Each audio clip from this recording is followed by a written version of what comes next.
नमस्कार विद्यार्थी मित्रांनो, ग्रोइंग स्टुडंट्स या आपल्या यूट्यूब चॅनलमध्ये सर्वांचे स्वागत आहे। तर पहा, आजच्या व्हिडिओमध्ये आपण मुंबई उच्च न्यायालय भरती 2025 लिपिक, शिपाई व हमाल या पदांकरिता काही महत्त्वपूर्ण प्रश्न आज आपण कव्हर करणार आहोत।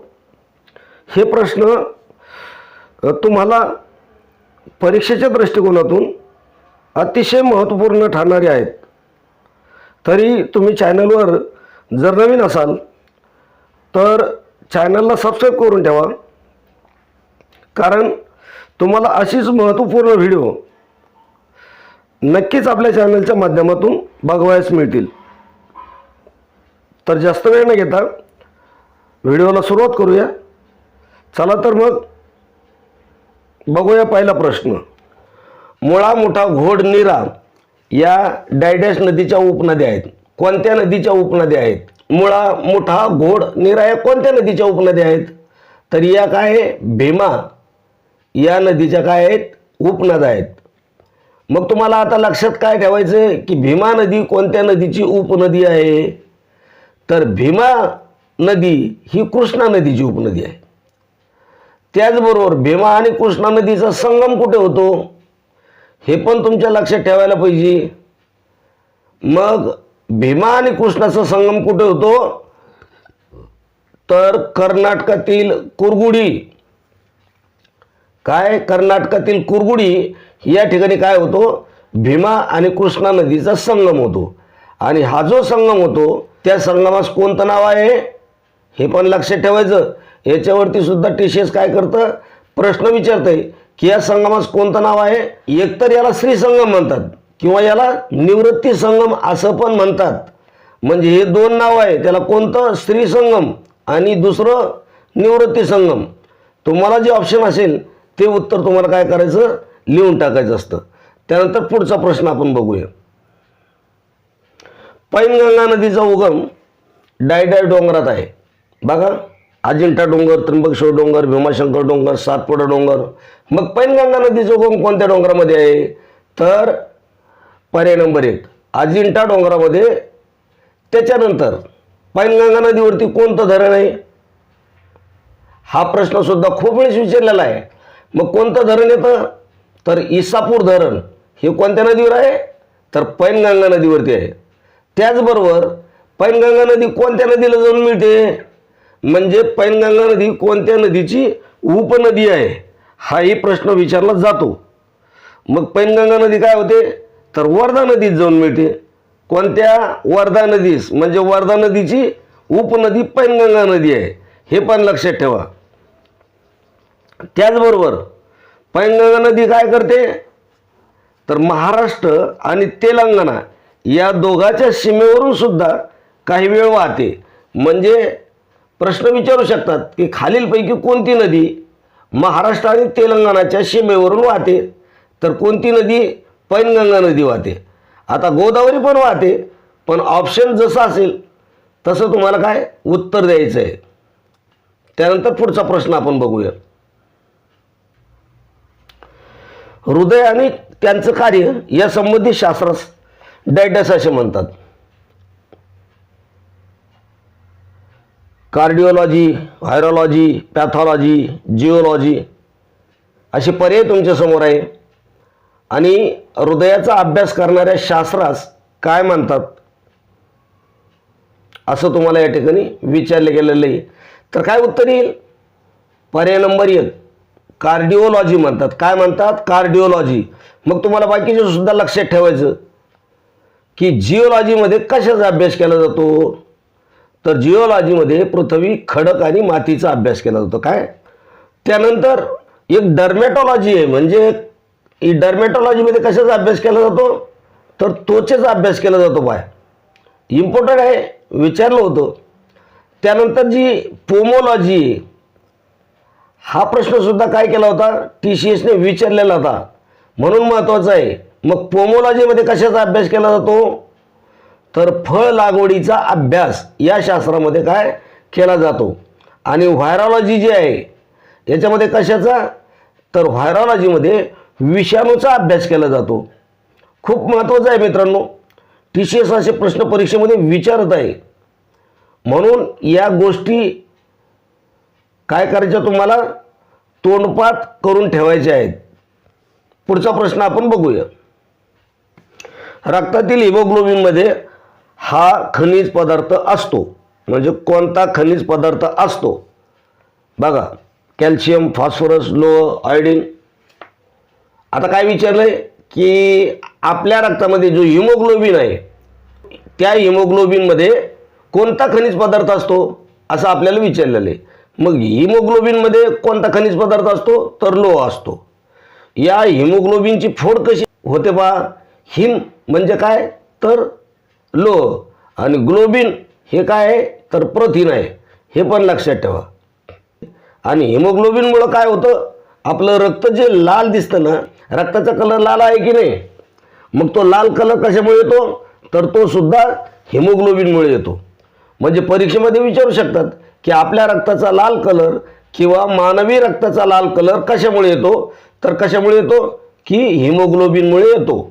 आणि हिमोग्लोबिनचं महत्त्वाचं कार्य काय आहे असं जर विचारलं तर त्याचं कार्य काय, आपल्या शरीरामध्ये जे ऑक्सिजन आहे त्याचं वहन करणं हे त्याचं कार्य आहे.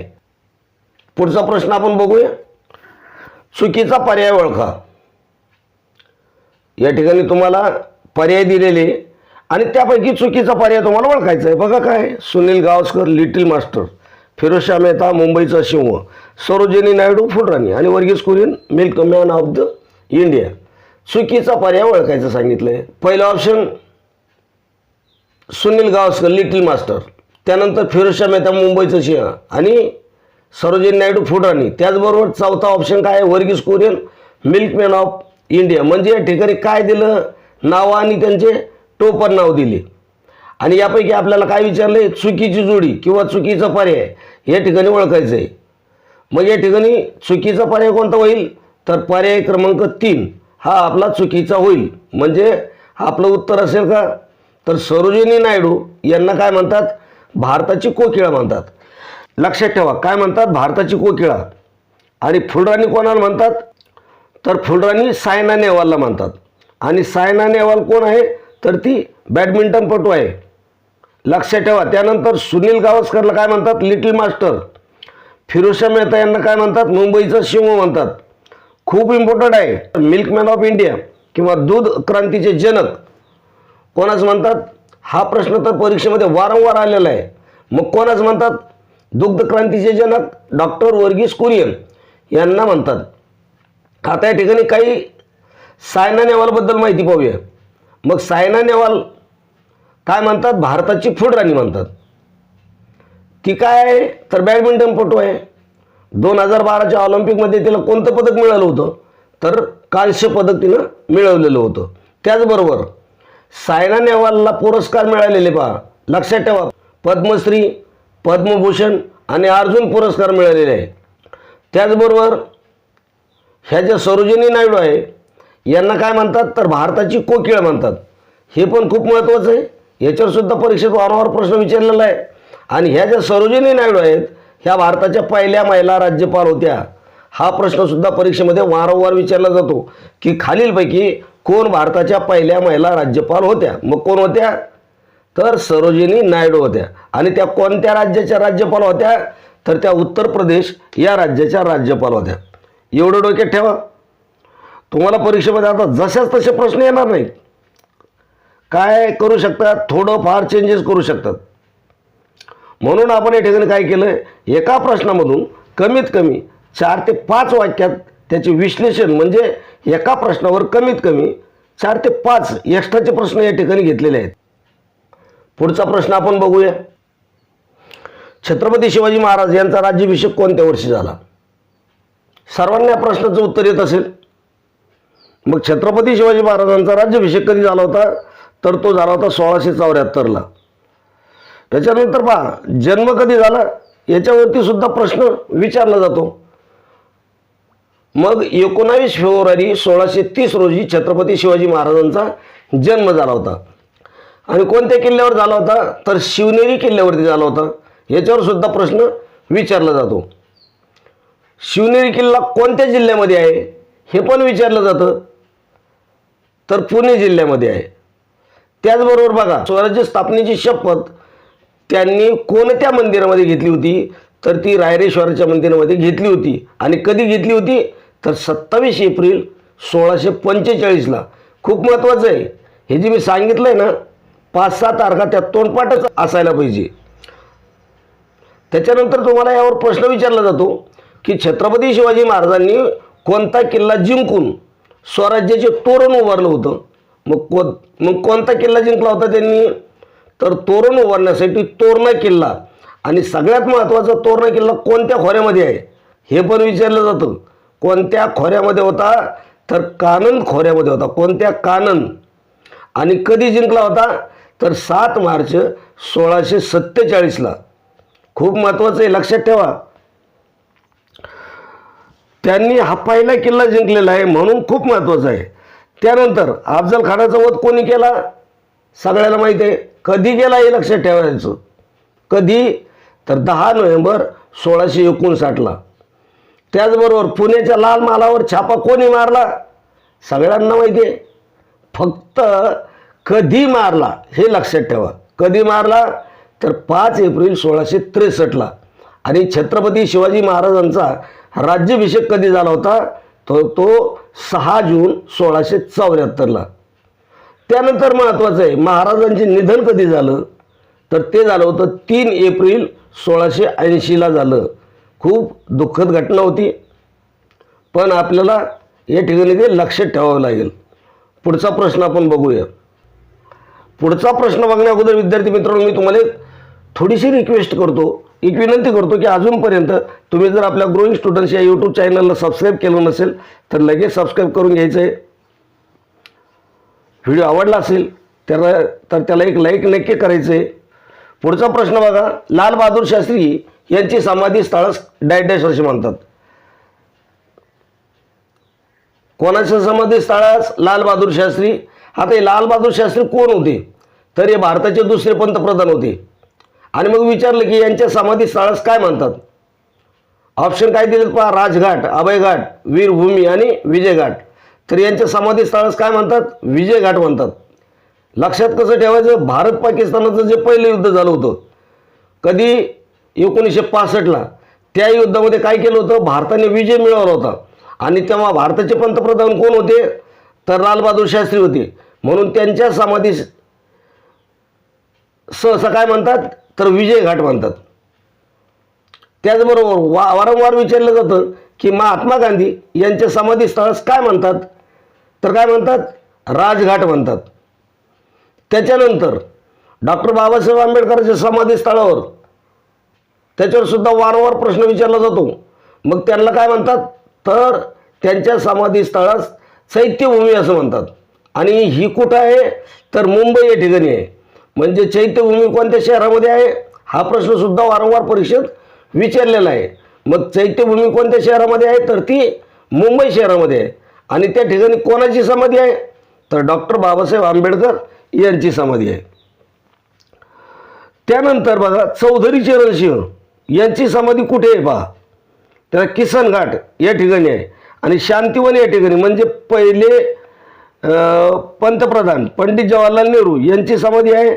आणि इंदिरा गांधी यांची समाधी शक्तीस्थळ या ठिकाणी आहे. आता लक्षात ठेवा, बाकीच्या सगळ्या समाध्या दिल्लीला आहे आणि फक्त डॉक्टर बाबासाहेब आंबेडकर यांची समाधी कुठे आहे, ती आहे मुंबईला. आणि त्याला काय म्हणतात, चैत्यभूमी म्हणतात. म्हणून तुम्हाला इथे जास्त डोक्यात ठेवा. पुढचा प्रश्न आपण बघूया. चोल प्रशासनात मोवेंद्वेलन याचा अर्थ काय होतो.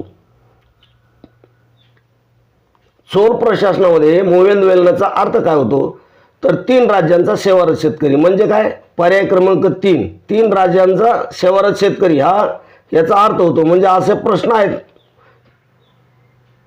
की तुम्हाला पुन्हा पुन्हा रिपीट होतात आणि आपल्याला कुठे पुस्तकामध्ये दिसत नाही. म्हणजे प्रश्न कुठे दिसतात, आपल्याला PYQ मध्ये. पुढचा प्रश्न आपण बघूया. खालीलपैकी कोणती जोडी अचूक आहे. काय विचारलं बा, 1891 विधवा पुनर्विवाहाला मान्यता, 1829 सतीबंदीचा कायदा, 1856 संमती वयाचा कायदा आणि 1897 सुधारणा कायदा. आता 1829 सतीबंदीचा कायदा, याचा अभ्यास थोडा आहे. तुम्हाला माहिती आहे सतीबंदीचा कायदा कधी केला? 1829ला. कोणी केला? लॉर्ड विल्यम बेंटिंगने केला. आणि त्याला कोणत्या भारतीयांनी सहकार्य केलं? तर ते होते राजाराम मोहन राय यांनी. म्हणजे दोन्ही लक्षात ठेवायचं आहे, लॉर्ड विल्यम बेंटिंग आणि राजाराम मोहन राय. त्याचबरोबर कधी झाला? तर 1829ला झाला. पण आता एक गोष्ट लक्षात ठेवायची, 1829ला कायदा काय झाला होता? फक्त बंगाल प्रांतात लागू झाला होता. आणि हा उर्वरित भारत किंवा संपूर्ण भारतात कधी लागू झाला? तर 1830ला लागू झाला. म्हणजे दोन्हीतला छोटासा फरक आहे, पण लक्षात ठेवा. त्यानंतर आता इथं बघा, पुढचा कायदा बघण्याची गरज नाही. हा जो संमती वयाचा कायदा आहे कधीचा आहे? तर 1891चा आहे. ठीक आहे. विधवा पुनर्विवाहाला मान्यता कधी? 1856चा आहे. म्हणजे लक्षात ठेवा, याच्यावरती सुद्धा तुम्हाला परीक्षेमध्ये प्रश्न येणार आहे. तर आजच्या व्हिडिओमध्ये आशा आहे की व्हिडिओ तुम्हाला खूप आवडला असेल. व्हिडिओ आवडला असेल तर त्याला एक लाईक नक्की करा.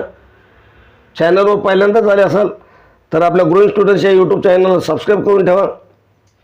जास्तीत जास्त आपल्या दोस्त मित्रांमध्ये व्हिडिओ शेअर करत चला. काही प्रश्न असतील तर कमेंटमध्ये नक्की कळवत चला. भेटूया पुढच्या व्हिडिओमध्ये अशीच महत्त्वाची प्रश्नपत्रिका घेऊन. तोपर्यंत जय हिंद, जय महाराष्ट्र. धन्यवाद मित्रांनो.